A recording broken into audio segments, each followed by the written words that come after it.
going on, everyone? It's Kai. How to protect your energy as an empath.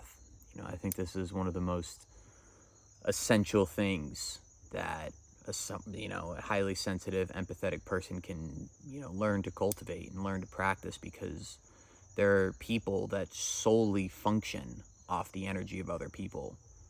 Like when you walk into a room and you're high vibing and you're having a good time and, talking about that promotion that you just got at work or that amazing date you had last night. There's always that one person in the room. And you can't avoid them a lot of times. Whether it's a toxic coworker or boss or a family member you just can't avoid that you have to see, or even your significant other at times. It happens. And then you always catch that little sly comment from them, or they start to devalue you, degrade you, or put you down. And it's really difficult a lot of times, because as empaths and highly sensitive people, we're deemed crazy for saying this, but we can literally feel on an energetic level those words sucking the life out of us and our energy being taken. And then all of a sudden we're in a bad mood, and then that other person that just took our energy is in an amazing mood. And you're just left sitting there like, well, after a while you just stop sharing your good news and stop being in a good mood, and you just, you fit into this little box of like self-consciousness and, not wanting to let your inner light shine, because you just know it's going to get taken from you. And it's awful. So what can we do about that, though? Have boundaries. Quit being so afraid to offend people. A lot of times people are, and what sane person, wants to hurt someone's feelings or wants to kind of put that boundary up? It's a very hard thing to do, especially because, we're so, a lot of times, like, we're so, as highly sensitive people, just that the words in there, like, so sensitive to what that's going to feel like and how that's going to potentially create a scene and an issue. And the other person's not going to respond well to it, or they're going to try to gaslight you out of it. And so, like, a lot of times you feel like your only choice is just to do nothing. Like a great example is, say you're gonna go and spend the day with your boyfriend or your girlfriend, and they're a toxic person and you don't know it, or maybe you do know it, who knows. Sometimes you got to do what you got to do, right? No judgment. I've been there.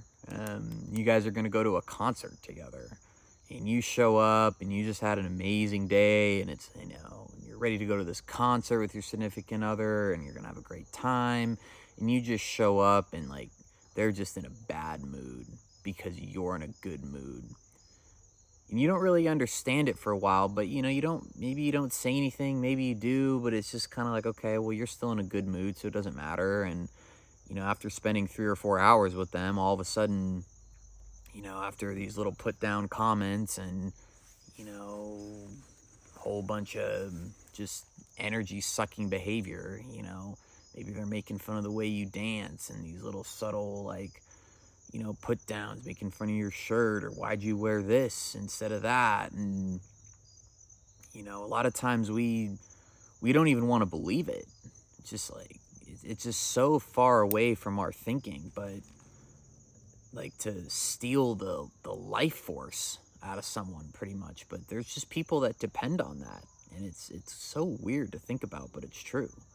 And, our only defense to that is a lot of times to just lay down a firm boundary, whether you want to call it out directly, like, hey, like, what's your deal? Look, I'm having a good time tonight. Why are you acting like that? And then a lot of times, and the gaslighting is going to come. Well, don't be so, quit being so sensitive. I'm just kidding. Don't be so serious, whatever. And it's hard because, it's a lot of times that's, if you're not really used to laying down boundaries, that's where it stops. And then a lot of times you can just, get put into that box then, and it takes a lot to just even further call out a gaslighting to, and like, well, furthermore, like, stand up for your own feelings and your emotions. Like, look, no, like, how I'm feeling is important too. I didn't take it as a joke. I mean, whatever you want to say, right? I'm just like, I'm just, you know, spitting words as an example there. Like, you say whatever you want to say, but I think the premise of it, and, why is that so hard though for us to do?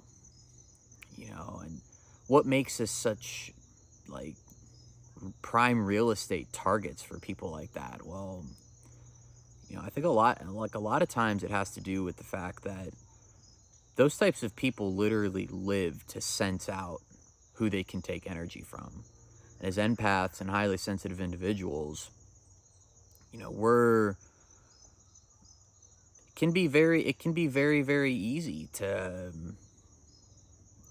to emotionally throw barbs at somebody and cause that up and down roller coaster. And, because we're just, a lot of, it's in the word, like, highly sensitive individuals are just extra sensitive to emotions, experience a heightened sense of emotion. And people can just sense that, so it's just so important to have strong, clear, healthy boundaries. That way you can shine like how you're supposed to. It's like one of my favorite quotes of all time. Our deepest fear is not that we are inadequate. Our deepest fear is that we are powerful beyond measure. It's our light, not our darkness, that most frightens us. I think a lot of people have said that. I mean, Marianne something, I can't remember the last name. Amazing quote though. Like, why are we afraid of our own light?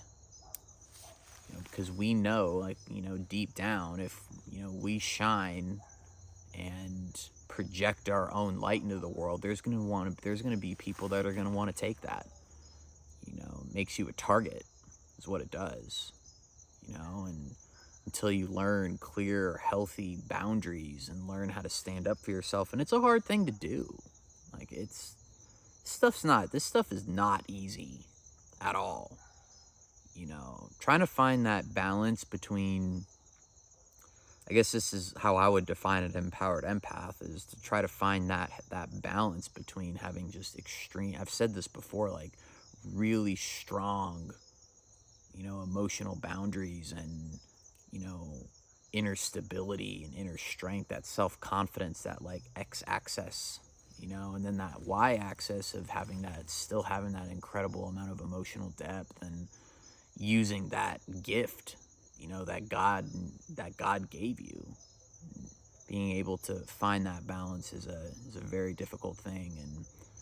But it's, the good news is that we're usually blessed with one side, the really strong emotional depth and grace, and then all that really happens is having just to learn the other side, but it's worth it. It's not easy, but it's worth it, but stop being so afraid to offend people. It's, putting your needs first. We're so used to putting other people's needs before ours and their feelings before ours because we can feel them. We don't want to hurt people, but, for your own personal safety and personal welfare, it's not always, sometimes it's good to put yourself first and prioritize your own needs, and that means putting up those boundaries and making your emotions and how you're feeling important too.